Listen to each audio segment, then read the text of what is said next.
So I'm a military officer. I've been in the military for slightly over 30 years now.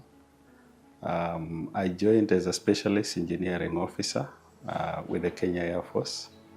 And for the bulk of my time, I've been involved in aircraft maintenance. I've done some training in aviation maintenance, specifically in the avionics, as well as what they call power plant and airframes. So that sort of gave me a good background into the area of aerospace. I've also, at the postgraduate level, undergone training in communications and information systems. So I have a background in electrical and communications engineering as well as IT and also aerospace maintenance. Besides that, I'm a family man.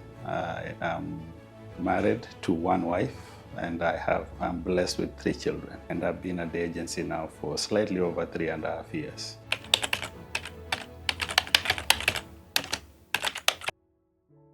The Kenya Space Agency, I believe for most of the people, they know that we are mandated to promote, to coordinate, and to regulate space-related activities, which is a very broad mandate. But in our understanding of that mandate and how we have focused, we are focused on 4 particular areas. The first one being enhancing the utilization of space services and technologies across government, and that is both at the national level and the devolved units. We are also concerned with developing our national space capability, and this involves infrastructure development. It involves developing capabilities around space systems engineering, development of applications, as well as even space operation. The third area is targeted at growing our domestic private space sector. And here we are focusing on supporting startups so that they're able to grow into viable entities for our Kenya's space economy.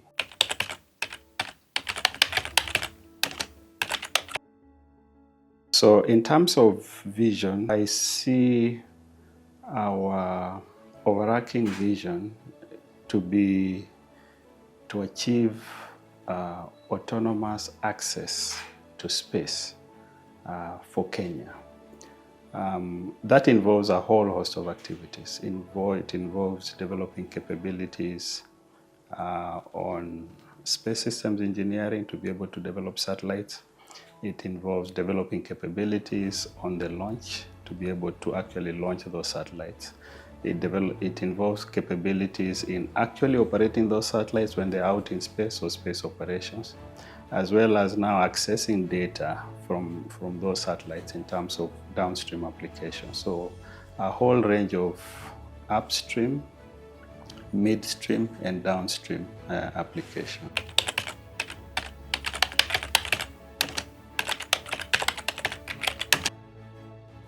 We've made some significant milestones, I would say. Of course, the first one that comes to mind is the launch of the Taifa 1 satellite, an Earth observation satellite.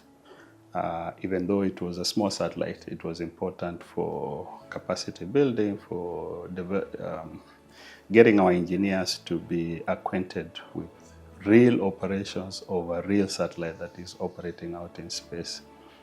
The second one, of course, is the establishment of a ground receiver station to be able to access data, Earth observation data from not only Taifa 1, but also other satellites from partners.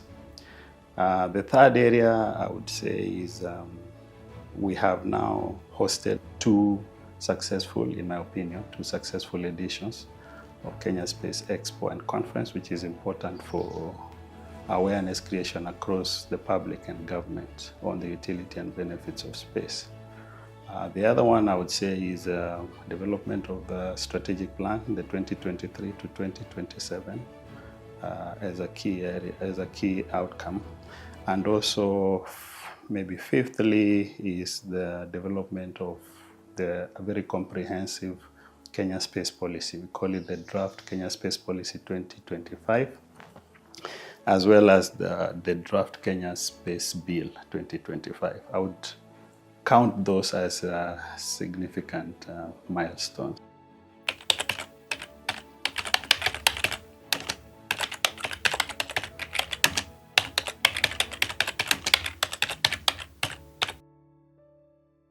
So innovation, research and development is very important for any sector to grow. As an agency, we feel that it is our responsibility to support innovation, research and development. And there are a number of activities that we've done, supporting research and development in universities and also innovation generally across the private, domestic private space sector. So to start with the universities, we have supported research grants and we continue to support research grants for projects that are in space systems engineering, projects in development of applications, projects in space weather monitoring systems. We have worked with not less than 12 universities in those projects, through which we have provided research grant assistantships. Secondly, we also support university project teams in training and capacity building. So we offer training opportunities to those project teams.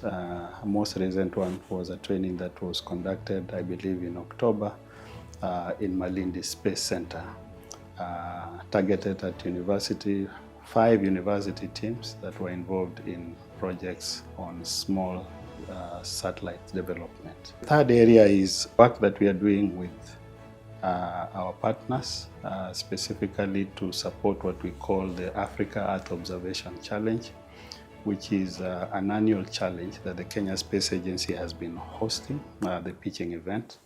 And the idea here is to give prospective developers with opportunities to develop solutions to different problem sets based on Earth observation data.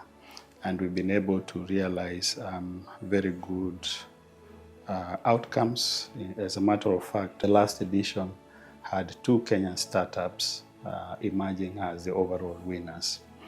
So that is the third area. The fourth area is there is work also that we are doing to support innovation, and it is intended at actually eventually realizing an innovation hub for the Kenya domestic space ecosystem.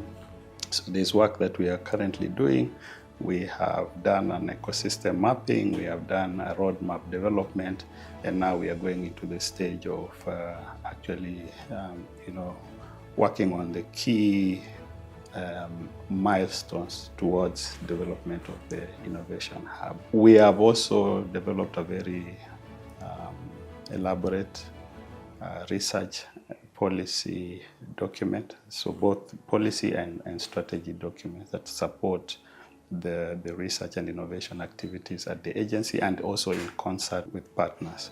We also have projects that we are doing collaboratively with countries in the region, like countries in Egypt, Nigeria, Ghana, Sudan, in the development of a regional satellite. Again, that is intended to support the innovation ecosystem.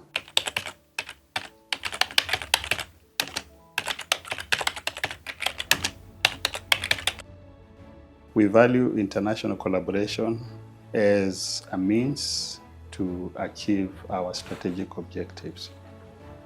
So we have international collaboration with a number of partners, but the reasons why we are doing this is, one, to be able to access shareable resources, and these shareable resources could be things like data, it could be like infrastructure, it could be like facilities, test facilities, and that kind of thing. That is one reason. The second one is for training and capacity building. The third one is to give us also visibility as an agency. And also, I would say International collaboration also gives you a springboard to other networks. You're able to, through partners, also leverage on capabilities of other partners and also build a stronger coalition.